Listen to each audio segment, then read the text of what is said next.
Aloha, this is FMeris from FMeris.com, and today we're going to be reviewing Best Coast's newest album, The Only Place. Now, really the only place to start when you're talking about this album is to first address the differences between the last album and this album, because they're big differences and they're important.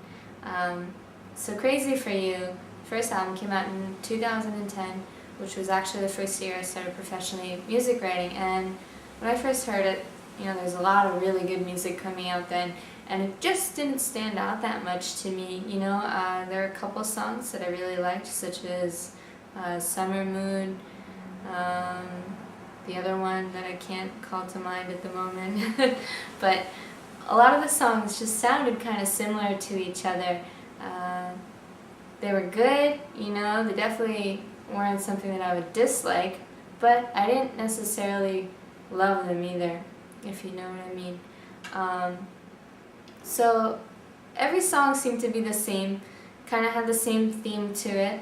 I love my boyfriend, I'm not sure if he loves me, I'm sitting at home, he's not calling me, I'm so sad about it, on and on and on. And that's fine, that's cool, it's some people's deal, whatever. But it all just kind of blended together, and I didn't really, see the big deal about it. Now with this album, I think it's a huge step forward. It's kind of more mature, more grown up, that's the blanket statement about it.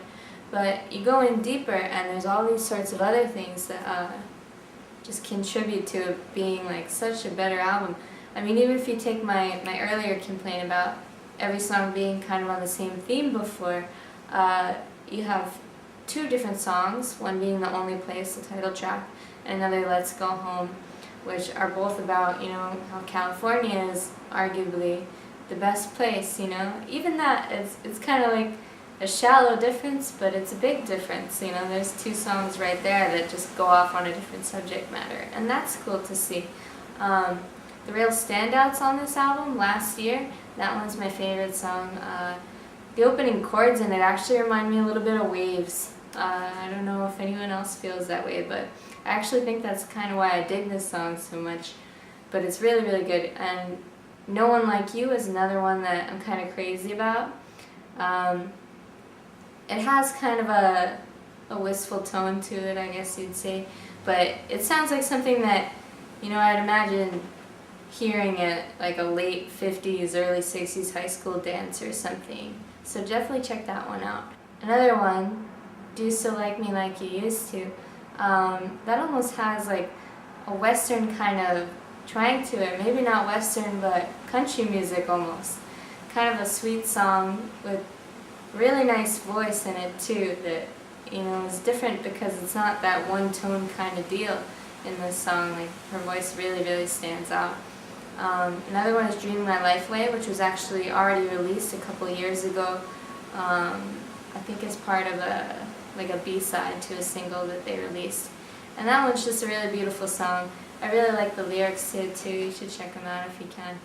And then there's a couple that I weren't super crazy about. I think those were also previous songs.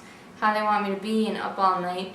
I think those are kind of throwaways, to be honest, but overall, this album was really good, big step forward, and the thing that it really does the most for me is it makes me want to hear what they're going to come out with next, because anytime someone takes a step forward, that means that they're probably going to take another step forward after that, and that's always a good thing. So overall, I would give it, say, 3.5 stars. And if you want to read more about this, or Waves, or why we care about either of them, and both of them, check out FMeris.com. Peace.